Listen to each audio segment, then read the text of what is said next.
Hello there ladies and gentlemen, I'm Paul TX141 Walsh, welcoming you to an all new pair of Ace in a Day gameplays for the arcade mode of War Thunder. In today's episode we shall be reviewing the Dornier Do 17 Z-7, a German night fighter coming at a tier of 1 and a battle rating of 1.7. To provide you with a brief historical overview as to the Z variant of the Dornier 17 and its particular sub-variants, including the one on screen, we begin thus.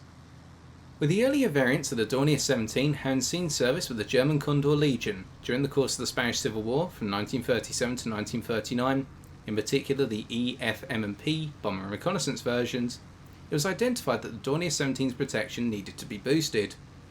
The existed downward firing 7.92mm machine gun, in particular, which protruded from a floor hatch, had too limited an arc of fire. Dornier, as a result, in 1938 began designing a new forward fuselage, which focused on operating efficiency rather than aerodynamics. This was unlike the previous versions. The cockpit roof was raised and fully glazed, the nose was further glazed, and the lower portion of the nose was expanded to accommodate a rearward-facing, ventral 7.92mm MG15 machine gun. Initially, the Dornier 17 S0 high-speed reconnaissance and Dornier 17 U0 Pathfinder models were to feature this new fuselage design. Arriving by the summer of 1938, these models were not moved to full-scale production, as they were powered by two Daimler-Benz 600G V12 liquid-cooled engines. These engines were in short supply, as they were also being used on the Messerschmitt Bf-110 and the Heinkel HE-111. Therefore, in the autumn of 1938, the definitive Dornier 17 variant, the Z variant, appeared on the assembly lines, with the pre-production Z0 sub-variant. In essence, it was near identical to the S&U models, but was powered by two Bramo 323 A1 Fafnir radial engines. The Z1 followed, by the end of 1938, a four-seat bomber with three 7.92mm MG17 machine guns for defensive armament and one offensive 7.92mm MG15 machine gun in the nose. The Z1's airframe and performance remained rather similar to that of the M1 subvariant. However, the increased aerodynamic drag and mass of the design meant that the plane was underpowered unless its bomb load was reduced from the maximal 2,205 pounds or 1,000 kilograms to 1,100 pounds or 500 kilograms. The original bomb load was restored in the Z2 designs that followed in early 1939, as the engines were swapped for a more powerful pair of Bramo 323P1 Fafnir two-stage supercharged 1,000 horsepower engines, and these engines were to remain on the design from here on. The Z3 followed as a dual-purpose reconnaissance bomber subvariant from the Z2 design. The Z4 followed on as a dual-control trainer aircraft, and the Z5 was designed as an anti-shipping reconnaissance aircraft, with flotation bags and life-saving equipment added for operations of this calibre. Whilst the Z variant was highly popular with Luftwaffe personnel, it lacked the bomb load of the Heinkel 111 and the speed of the Junkers 88. Therefore, production of the Z as a bomber concluded by the summer of 1940, with a total of 524 aircraft produced across all sub-variants. However, the Dornier 17Z was to continue life in a limited fashion as a COWS, or a Screech Owl night fighter, in response to the British RAF's Bomber Command strategic offensive, which started on the night of the 15th of May 1940. The plan was to convert the Z3 subvariant design into a long-range night fighter. This was to be done by firstly swapping its nose cone for that of a Junkers 88C2 with an 11mm armour bulkhead and fixed defensive armament consisting of three 7.92mm MG17 machine guns and one 20mm MG cannon. This was also going to see the reduction of the number of crew to three, consisting of a pilot, radio operator and engineer, and finally the conversion of the forward bomb bay to hold a 197-gallon fuel tank. The plane would still carry 10 110-pound or 50kg SD-50 or two 551-pound or 250kg SD-250 bombs in its aft bomb bay. These converted airframes were dubbed as the Z6 Cows Irons subvariant, arriving in the summer of 1940. These were redesignated as Z7 Cows Irons subvariants in autumn of 1940, the plane you see on screen today, when the decision was taken to replace the offensive 20mm MG cannon with a 20mm MG151 cannon. This was based on the Luftwaffe's experiences in the ongoing Battle of Britain. The Z7 subvariant did not see service, and after the rejection of the Z8 and Z9 designs, which were ground attack aircraft, The plane was replaced with the final Z-10 Kauzai subvariant by the end of September 1940. The Z-10 featured an offensive armament consisting of 4 7.92mm MG-17 machine guns and 2 20mm MG-FF cannon in the nose, along with the Spanner Anlage infrared aircraft detection system. The Z-10s were conversions of remnant Z-3s, of which approximately 7 were produced and saw limited combat service in the hands of Nachjägergruppe 1. The plane was phased out of service then, i.e. the whole of the Dornier 17Z variant, by December of 1940, with the Dornier 215 arriving. And with our historical overview concluded, let us take a look at how the Dornier 17 Z-7 handles in War Thunder's arcade mode. For the first of our 2 gameplays today, we're on the ground strike map Foggy Albion using the following setup. Universal belts for our offensive 7.92mm machine guns, air target belts for our offensive 20mm cannon, and APT belts for our defensive 7.92mm machine gun turrets. We have chosen these belts in all 3 cases because we want to maximise our overall damage output and also the overall presence we have on the battlefield.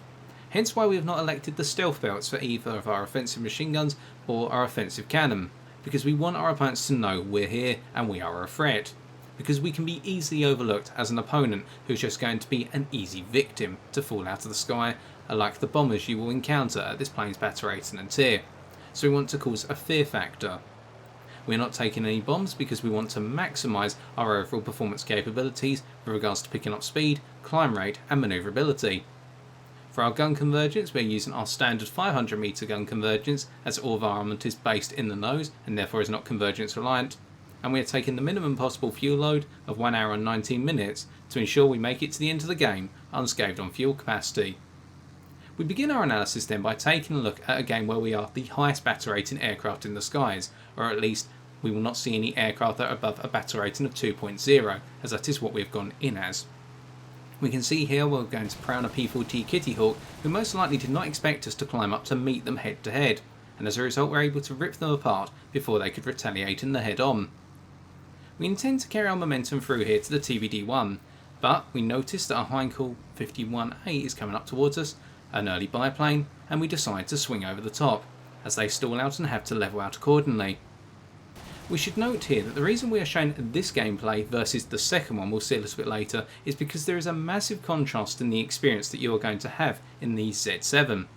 Whereby if you are the highest battle rating aircraft in the skies, and really that would be a battle rating 1.7 maximum game, not 2.0 as depicted here, you are going to be primarily facing biplanes and very early monoplanes such as the F2A-1 Buffalo. And here we're going to demonstrate how you can use the durability of the Dornier 17 and on top of that its manoeuvrability with a little bit of speed in order to dodge and dance over the top of your opponents as they climb up towards you before coming around hard on your rudder in a hammerhead. And by managing our engine effectively here as the Buffalo stalls out, we're going to see we time it just right and pick them off as they try to turn around, in a mini scissors in essence. With our third kill in the bag then, and having ripped our opponent apart, we can notice a theme here as well in terms of the damage output we can cause. The majority of our opponents lack any effective form of armour, and have very fragile airframes in general. This means that our machine guns will do a good amount of damage from the outset, but our 20mm cannon will tear our opponents to shreds with the high explosive rounds. This means that you can very quickly resort to just using brute force tactics, and we're now going to change our overall approach by hunting the enemy bombers. We've shown some manoeuvrability and stalling out characteristics, so now we're going to go bomber hunting by literally pressing our opponents head on.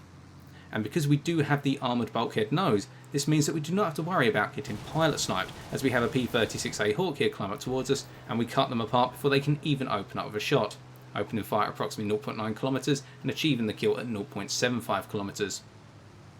We close in towards a Henschel 123 here, but we're not intending to pursue them for too long, because the Henschel is quite manoeuvrable if they react to us, and on top of that, they can prove to be one of those nuisance targets with its very low bomb load, whereby we're wasting our time and our overall effective capability against bombers which could be more potent in the skies. But we did achieve a critical hit on the Henschel, and it's knocked out their tail control. For the rest of the game, they will just be circling around at low altitude, struggling to get to their target area. We look towards the SPD-3 Dauntless at this point, wondering whether to pursue, and this is where one of the key weaknesses of the Dornier 17 appears straight away. This is not a fast aircraft. You'll note in the historical overview we said that this plane was not designed, i.e. the Z-7 subvariant, was not designed around aerodynamic efficiency, but operational efficiency. That means if your opponents decide to run from you, as the Dauntless does here, we're going to struggle to catch them, which is why we have aborted straight away. Whilst your maximal dive speed is 754 km an hour, your dive speed acceleration is reasonable, but it's in line with the majority of your foes, making it a bit difficult if your foe has a dive speed in excess of your maximum to chase them outright, especially if they are a bomber diving from say an altitude of 2,500 metres. So here we decide to go head to head with a Hamden, who only has one forward fire and 7.7mm machine gun if I remember correctly, and that means we can soak up the incoming fire and tear them to pieces with our return fire in the head on, and that's that brute force aspect we were talking about. Having achieved our ace in a day, we now decide to go down to lower altitude, but notice here as we go for a boom and zoom pass, our boom and zoom capabilities are restrained dramatically, and that is because the manoeuvrability of the Z-7 reduces significantly as you go to significant speeds, whereby your rudder starts to lock up to 25% of its remaining capability as you go from 400 to 500 km an hour. On top of that, the elevator retains 75% of its capability, so it's the least effective by lockup from 600 to 700 km an hour, and in particular your roll rate or your ailerons experience a massive lockup, reducing to only 10% of their capability as you go from 400 to 650 km an hour. And I advise you not to get stuck at speeds over 700 km an hour in the Z-7 because you will struggle to get out of that dive by rolling out of it. But with the game over, let's take a look at the post-game stats. With our ace in a day, we're able to pick up 6,477 Silver Lions and 1,640 research points. The point of this first match really has been to articulate one side of the experience in the Z-7, whereby if you are the maximal battle rating, the majority of foes you will face are biplanes and you will also face some early monoplanes. You need to be wary of engaging anyone in a turn fight because that is not your strong suit and when you are one of the least manoeuvrable planes at your battle rating. Instead, keep everything in a straight line, use your firepower to tear your opponents apart in the head-on, or alternatively get above them, cause them to stall out, like in the case of the F2A-1 Buffalo and the Heinkel 51A, and tear them to pieces as you come crashing down on top of them. And on top of that, we also articulated how this plane is not too fast, so if it does get caught up in an engagement or it goes into pursuit of a foe, it does need to have quite a bit of speed behind it in order to be able to get away, alternatively catch up to the foe. But if you don't have speed behind you, life is going to be difficult. But in games like the one we've just seen, that means that the Dornier 17 Z7 is an accommodating plane for newcomers who are wanting to experience the world of heavy fighters without being punished too severely for a mistake they make. But as we now go on to our second game, we're going to see that when you go up against your maximal battle rating opposition, so what would be essentially 2.7 opposition, you really do need to keep your wits about you and be aware of the key limitations of this aircraft in order to survive, otherwise the punishments will be more severe on the whole. Albeit without one key strength, which when applied in this plane will keep you alive in the long haul. But more on that in the next gameplay. Our final game of today takes place on the air domination map Mozdok. Now with this being a battle rating 2.7 game, we're going to see that our approach in the Z7 needs to be a little bit more calculated, and we will need to try and find opportunities for us to use our brute force in the form of our offensive armament in order to be able to bring down our foes. Now what is nice about this plane is that in a ground strike game or an air domination game, it receives an attacker spawn, and this gives it from the outset a small altitude advantage over the fighters it can encounter. Combine this with its reasonable climb rate, which is akin to that of say a Heinkel 1112 in short bursts, and as a result you actually have quite a nice climber. If you want to gain 1000 metres altitude quite quickly, the Z7 can do so. However, due to its lack of overall engine power, even with its war emergency power, this plane is not able to sustain a sharp climb at say 25 degrees for more than say 2 wep cycles as you're seeing here. So as we try to get to 3000 metres altitude and get ready to level out, if not a little bit more altitude just before we level out, we notice that an I-16 is pressing for altitude and there are a couple of bombers on the enemy team that seem to want to roam up high. But this being air domination, our role as being a bomber hunter is going to become obsolete because there are no ground targets. We see the P-36A Hawk attack our friendly P-36G, but we've clocked more onto the Messerschmitt 19ML1 in front of us here, who is going to go for the head-on way too late. And as they do, we tear them to pieces for our first kill. Meanwhile, an I-153M62 here does notice our oncoming presence and knows just how powerful our guns are, and they snap her out of the way. Instead of trying to turn with them, which would be suicidal because they are far more manoeuvrable, we decide to break away and begin to pull out towards the edge of the map on our side, i.e. our team side.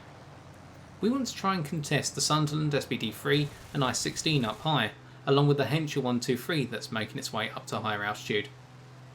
Whilst we're gaining some altitude, let's talk about the defensive armament on this aircraft. Many of you may be wondering right now, where do the rear-facing 7.92mm machine guns fit in? Well, as you may have guessed, they're not going to be that powerful in terms of doing damage. They can knock out the engines of biplanes or even set those aircraft on fire, but on the whole they act more as warning devices, whereby if your machine gun goes off in the ventral position or in the top position, you know something's coming onto your 6, and therefore you can begin to react. But I would not count on using your defensive armament in order to score kills, unless you take it over manually and go for pilot kills or engine knockouts. Coming around here to go back into the centre of the map, I should say, we note how our rudder is the poorest control surface for this aircraft, whereby flat rudder turns and combined into that the weak overall engine performance of this aircraft and its high mass loading means that this plane is going to bleed a lot of speed when doing flat rudder turns. On the contrary, however, your elevator is your strongest control surface. It's rather snappy, and this means that you can very quickly flick the nose up into a loop, and whilst your loops are not tight, especially not as tight as the likes of a P-36 Hawk, you can take some people by surprise, as we're going to see. Pardon me. And as for our roll rate or our ailerons, using the right lingo, your roll rate is sufficient, and you will be outrolled by the likes of an I-16, the biplanes you encounter, etc., but you still have a sufficient roll rate in order to follow opponents when you're on their 6 to try and catch them, so long as you do not go to too high a set of speeds, as we mentioned earlier, that 400 km/h plus, where your roll rate begins to lock up. Now we've clocked onto the Junkers 87 here, and we also have a Buffalo underneath us, but the Buffalo appears to be stalling out and not intending to go for us, they're just climbing, so we're going to try and take out the Junkers 87 whilst they are completely exposed to us, and they seem to be on the edge of their climb. Cutting them apart for what will be effectively our second kill, we come over the top here and we look towards the P-36C Hawk, whereby they seem to be in a very similar situation, and we do have an I-16 underneath us. But as we pick up our third kill here and our defensive armament goes to work, we're going to now see just how strong the Z-7 is, and this is its hidden quality, its high durability against machine gun caliber armament. Whereby we have a Heinkel 100D1 opening fire with their 4 7.92mm machine guns, and we also have an I-16 opening up with what would be their 7.62mm machine guns if I remember correctly. We can follow the Heinkel 100D1 as they are not the most manoeuvrable of fighters, they're more in that energy space, whereby they rely on having high amounts of potential and kinetic energy to swoop in and hit their foes before breaking away, boom and zoom, rather than turn and burn. We continue to follow the Heinkel 100 in a loop, whereby we can see here that our looping capabilities are the equivalent of that Heinkel, and we're making sure to stay on their 6 wherever possible, and as we do so we are taking fire from the I-16 blast and also fire from the defensive armament of the Sunderland, which is above us right now. But whilst our damage indicator in the bottom left hand corner of our screen is indicating that we are starting to pick up some significant damage, our plane is flying unhindered in terms of its performance, as we pick up a critical hit on the right aileron and most likely the cooling systems of the Heinkel 100, and we take a look up to see the Sunderland not being too aggressive, just simply defensive flying and acting as a gunship.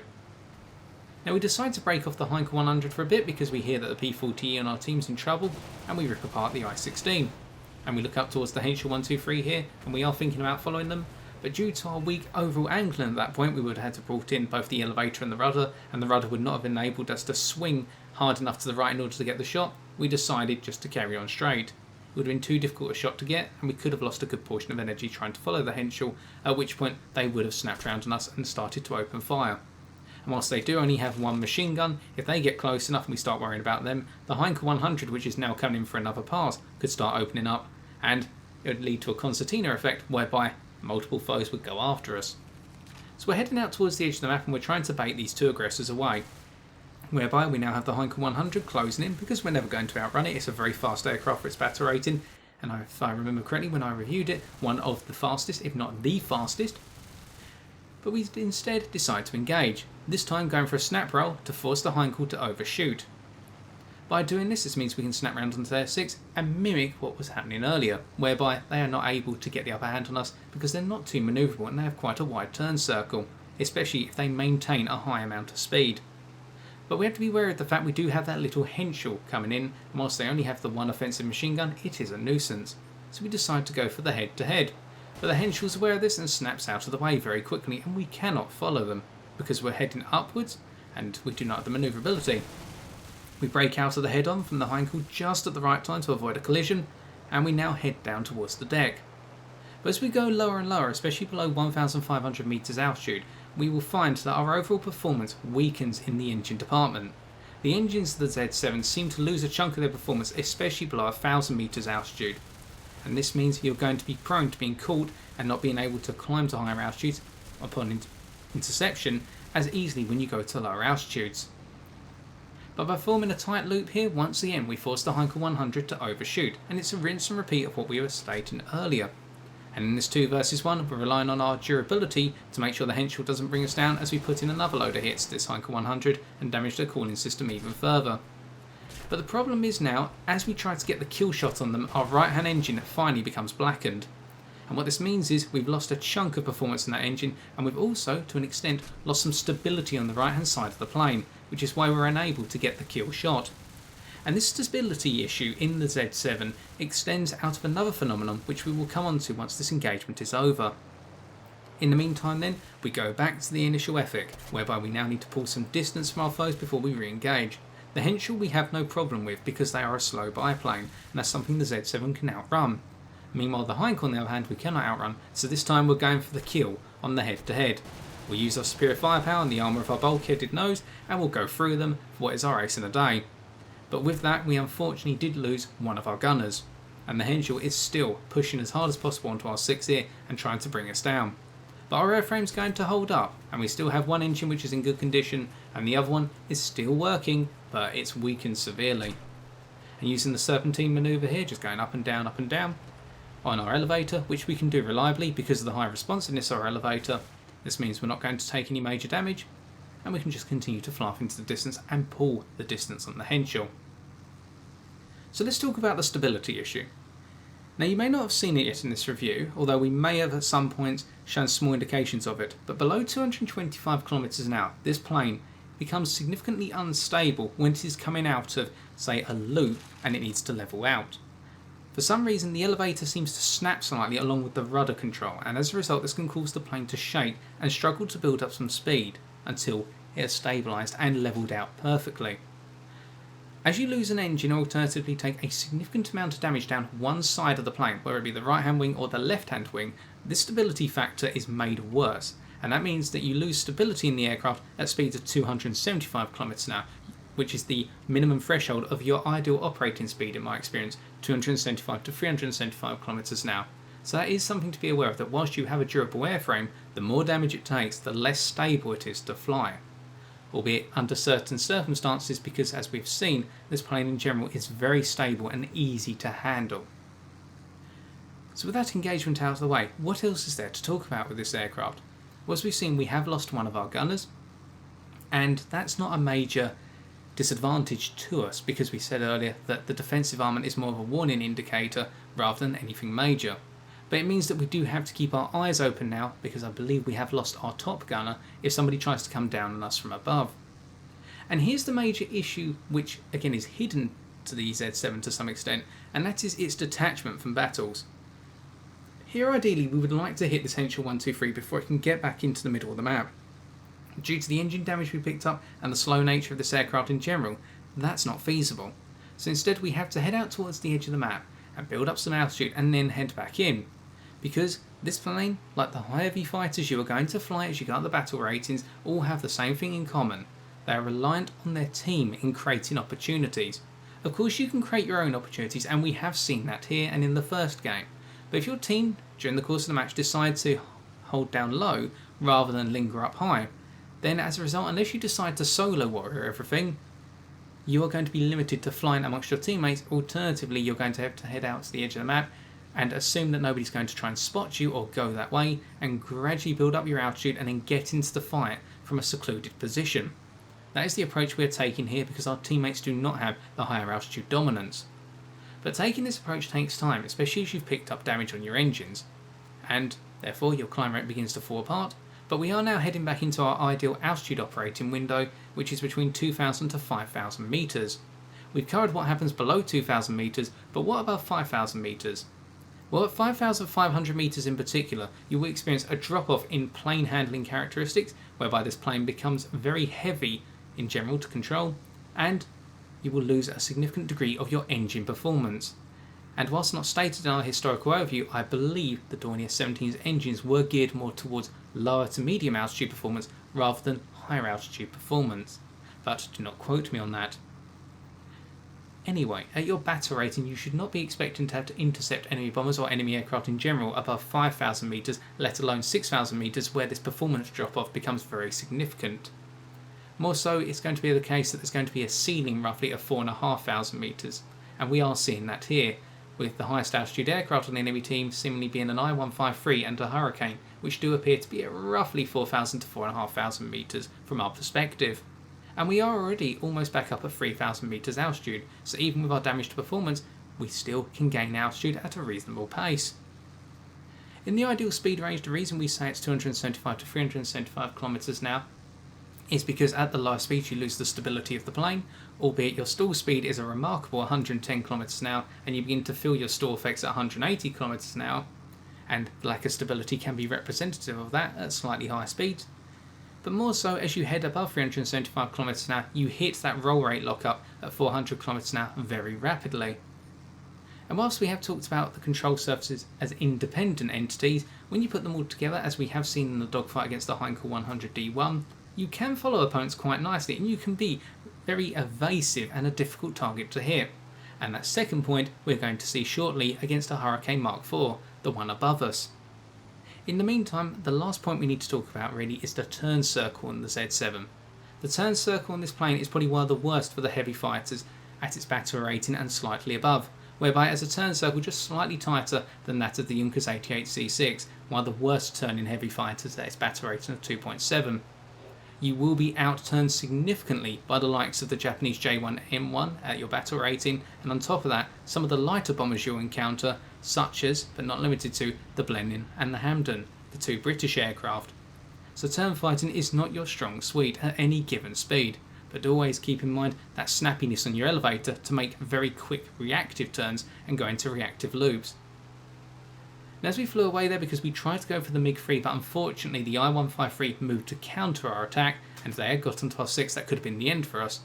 We're now trying to gain a little bit more altitude once again, but the Hurricane Mark IV we were talking about from earlier is now going to react to our presence, noting that we are in a crippled state and that we are lingering off to the side of the map by ourselves. They will react shortly, and that is another thing to note really with general heavy fighter tactics. Being away from the pack can provide the opponent with a great incentive to go for you. And in a way, that's probably why we're trying to sit off to the side here, because we do want the opponent up high to come down. But if you sit too far away from your allies, as we saw with the Heinkel 100 and the Henschel 123 earlier, it can lead to some very difficult scenarios that you'll have to slog your way through and survive. So here comes the Hurricane, as stated previously. And as they begin to dive down now, they are committed just as oil runs out in both of our engines, but that doesn't seem to have any detriment to our engines still working, albeit with reduced performance. As the Hurricane begins to come down, I should point out at this point that it's either divine intervention or just great fortune, or alternatively bad time on the Hurricane pilot's part. They seem to have run out of 40mm cannon ammunition, as you're going to see. But still, this is a brilliant indicator of what a Dornier 17 can do against a much more manoeuvrable opponent. The Hurricane comes down at maximum speed here, and we decide to snap up to force an overshoot. It does mean we will expose our profile for some time, but they miss all of their initial shots, and as they come around here, they are the more manoeuvrable plane, even at extreme speeds where their surfaces begin to lock up. We evade their second pass. We're trying to force a set of scissors here as we cause the Hurricane to overshoot, rolling out underneath the Hurricane and then trying to follow them by taking the fight downwards towards lower altitudes, and we take some glancing fire from what would appear to be their machine guns. We almost catch them in the fourth pass of the scissors at this point, but it's not enough. As the Hurricane continues to come around at this point, we follow underneath them, and then we decide to go for another set of scissors, another set of passes, and the Hurricane comes incredibly close at this point, and we're not having to control our engine power at any point here, we're just using our flaps to bleed any additional speed. But unfortunately, now that the Hurricane has us dead to rights, here's the divine intervention. It appears they only have their machine guns available. Great fortune there. And as our left-hand engine now blackens as well, we're still in the fight even though our fuel tanks are leaking, of which we're grateful for the 1 hour and 19 minutes of fuel, and we're taking continuous fire from their machine guns, but our airframe will just absorb it. So this is going to be a long, grueling deathmatch between us. And as the Hurricane continues to try and follow on to us, they scratch us once again with some rounds. But now we're not going to give them a clear shot as they try to follow us by simply making sure our speed doesn't hit over 250 km an hour where possible as they scratch our right hand wing, but they haven't been able to get a clean shot on us, or perfect shot I should say. And they're trying to now slow themselves down to follow us, but we're managing this by rolling over the top of them where possible. Continuing the set of scissors here, unfortunately we can never get them into a position for us to take a shot of our 20mm cannon, but the cavalry's on its way. We're Messerschmitt 110 on our team here to clean the Hurricane out of the skies and for us to pick up an assist. And in our panic you can see that we're spamming every button on our keyboard to find the chat button to say thank you to our Messerschmitt 110.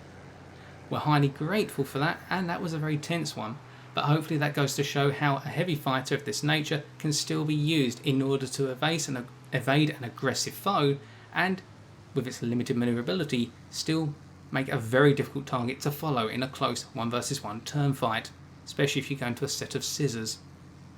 Now I'm not going to lie, the rest of this game goes on from our perspective without any major events occurring because we're in a crippled state and we don't want to get involved anymore, and by the time we get back over to the battlefield in a decent energy position, i.e. with some altitude, the game's going to come to its end. So now we're going to skip to the second set of post-game stats. With our 5 kills and single assist, we're able to pick up 7,132 silver lions and 2,132 research points. To defeat the Dornier 17 Z-7 in a given matchup, I can recommend one generic approach that practically applies to every aircraft that can go head to head with this plane, and that is to turn fight with it. Reason being, unless you're flying a plane such as the Junkers 88C6, and these planes are rarities rather than commonalities, you will be able to outmaneuver the Z-7 in an extended turn fight if you combine all 3 control surface domains together, just like an experienced Z-7 pilot will do, whereby in most cases you will have the superior turn circle from the outset, and if you do not, bringing the rudder in and also on top of that your ailerons in will enable you to be the more manoeuvrable plane, even in aircraft such as the Heinkel 100. If you want to bait a Z-7 into a turn fight, be sure to go head to head with it and snap right out the way of the incoming 20mm cannon fire. If you do not, you'll feel the results in a crispy death, but if you do manage to snap out the way, you can very quickly snap onto the Z-76 and begin to bring it down, albeit you may have to throw in a lot of ammunition. And if you can bring down the gunners whilst doing so, all the better for yourself, as they will no longer distract you as you try to bring down the foe. As for the durability of this plane, whilst we did point out that it's very durable to light and heavy caliber machine gun fire, 20mm cannon and guns of higher caliber will have a field day against this plane and be able to tear the airframe apart through significant bursts, i.e. a 2 to 3 second burst of 20mm cannon fire should do the job, and if you can aim it directly down into the cockpit glass, you'll be able to knock the pilot out, as the armour only really applies forward of the nose, i.e. to prevent incoming fire when you go in a head to head, not fire that's coming down into the cockpit. But by avoiding such circumstances today and not being baited into significant turn fights unless we felt confident to win, we're able to succeed in the Z-7 and show in the second match how the plane can hold its own against some stiffer opposition at higher battle ratings, or in its worst case scenario matchmaking. In all then, the Dornier 17 Z-7 is an interesting plane. Nicknamed historically as the Flying Pencil, this is a very nice welcome to the world of heavy fighters, and one that a new player will relish very much so in my opinion. And so I've been TX141, and if you have enjoyed this video, why not leave a like, comment or subscribe for future War Thunder videos on my channel. But until next time ladies and gentlemen, take care and good luck in the skies.